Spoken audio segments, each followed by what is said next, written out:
If you're experiencing connection errors in Valorant, particularly Error 2026, follow these steps to troubleshoot and enhance your gaming experience. Step 1. Check your internet connection. Ensure that your internet connection is stable and working properly. You can do this by running a speed test or trying to access other online services. If your connection is slow or intermittent, consider resetting your router. Step 2. Restart your game and PC. Sometimes, simply restarting the game or your computer can resolve connection issues. Close Valorant completely, restart your PC, and then launch the game again to see if the error persists. Step 3. Update network drivers.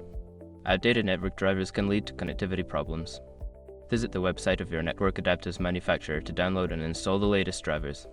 After updating, restart your computer and check if the issue is resolved.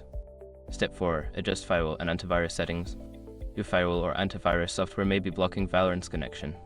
Check the settings to ensure that Valorant is allowed through the firewall. You may need to add it as an exception or temporarily disable your antivirus to test if it resolves the issue. Step 5. Change DNS settings. Switching to a different DNS server can improve connection stability. Go to your network settings, find the DNS settings, and change them to Google's DNS 8.8, 8.8, and 8.8, 4.4 or Cloudflare's DNS 1.1, 1.1. Save the changes and restart your connection. By following these steps, you should be able to enhance your connection and resolve Error 2026 in Valorant. If problems persist, consider reaching out to Riot Games support for further assistance.